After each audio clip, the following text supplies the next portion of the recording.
What's up, guys? Let's talk about gear.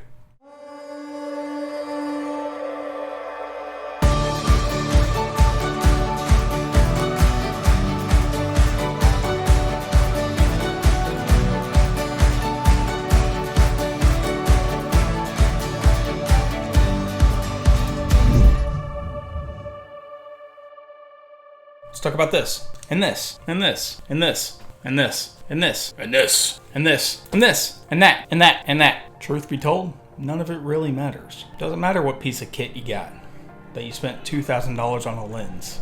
It doesn't matter that I spent $1,300 on that light. It doesn't matter that I'm filming on $5,000 worth of camera gear right now. What matters is the story.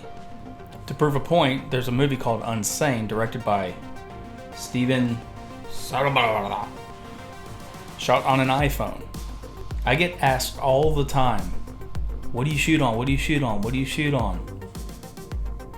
I tell them. But the gear does not matter. It does not matter. I've seen some killer shots out there that were shot on an iPhone. I've seen some killer stuff that's shot on a $100,000 RED system. I've seen shots that were shot on a Hasselblad. I've seen shots that were done on film. This guy, one of my favorite cameras of all time, 35mm film. And every time somebody tells me that great old line, man, your camera takes really good photos, my only response is, yeah, I taught it everything it knows. The best camera is the one you have with you. Yep, I came up with that. In all reality, the best thing that you can do is practice. Know your camera, know what it can do, know what it can't do. If you think buying the next piece of gear is going to elevate you to the next level and you haven't fully reached the capabilities of the camera you have now, you're wasting your money. Recently I had a conversation with somebody who was wanting to get into filming. They wanted the blurry background, they wanted the cinematic look, but they were shooting on a point and shoot camera. You're just not going to get that look with a point and shoot camera. You need a large sensor, you need large glass, you need depth of field, you need not that camera. They asked me if buying a different lens for that camera would get them that look until they had enough money to get their new piece of gear.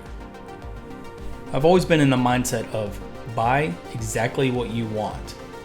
If it takes you a little bit longer to get it because you had to save up for it, then you saved money in the long run by not buying something to get you by in the meantime. Like right now, I'm shooting on the Canon 5D Mark IV. I saved up for that. I battled with, should I just get the 6D or the 5D Mark III? But then I wouldn't have the features that this camera can offer. I found the limitations of this camera. I found that 120 frames a second is only 720p. I found that the 4K in this camera, the files are way too big and extremely hard to work with.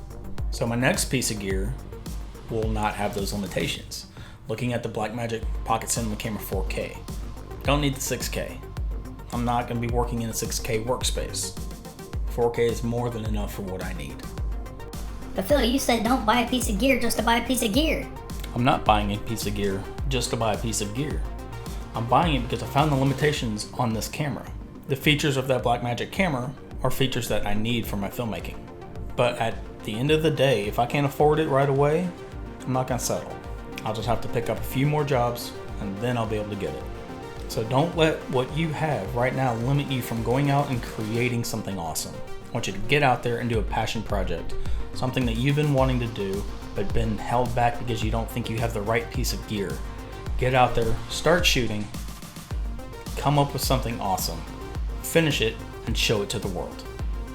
Till next time, I'm Phil. Take it easy, guys.